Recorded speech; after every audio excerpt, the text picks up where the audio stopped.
If you're a teacher who uses total points to calculate the overall grade for a particular course, there's two ways to do extra credit, and they're both very easy.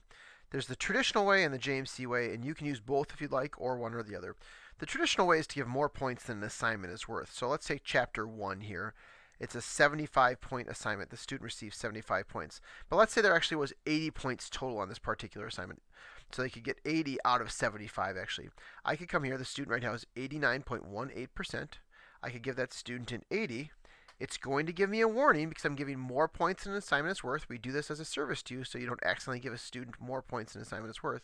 It says 80 out of 75 points possible. You can click OK. It keeps that score there for you. And then the grade will go up 90 to 90.2%. So that student had gotten 5 points more than the assignment is worth. So that's the traditional way of doing extra credit in JMC. I'm going to change that back to 75 while I show you the second way. The second way is the JMC way. I'm going to go to the categories and assignment screen. And again, this is a total points course here. I'm going to click add a category. And you can name the category whatever you want. I like to name it extra credit. And the reason I like to name it extra credit is it makes sense to parents, makes sense to students, and so on and so forth. And then you need to check it as an extra credit category. That's the special sauce right there. Then we click save. Now, any assignment points that a student earns underneath this category will only help them. It'll never hurt them. So if I have the extra credit category here chosen, and I add an assignment, and I call this, we're just going to call it extra credit 1 just for expediency. You can name it again whatever you want. Max score is going to be 10 points. And you want to give the actual maximum amount of extra credit points they can get on that particular assignment. Don't put 0 or 1 in there. If they can get 10 points of extra credit, put 10 in there. Then choose the date. I'm just going to choose the date here. And click save. Now I've got my extra credit category with my extra credit 1 assignment here worth 10 points. Now when I go back to the assignment score screen here, we'll see here's my extra credit assignment. Again, student here, John, has 89.18%.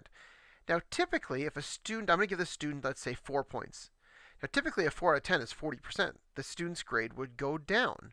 But because it's an extra credit assignment in an extra credit category, it can only help them. So when I give the student 4 points, their grades can go up because they give 4 points more than they were able to get overall for that course. So here's a 4. You'll see it goes from 89.18 to 90% overall. So that student's grade went up even though they only got 4 out of 10 points. So if I give this next student a 1 out of 10, okay, their grade is it goes up slightly, but it's going to go up just 1 point overall. So that's the beauty of an extra credit category and extra credit assignments is that you can just give that assignment and they can do whatever they get, and it does all the math for you. The one thing I like about the JMC way of an extra credit category is then parents and students can see if they're actually doing the extra credit assignments or not. But again, both work. So now you know how to do extra credit in JMC if you're a total points teacher. You're ready to go.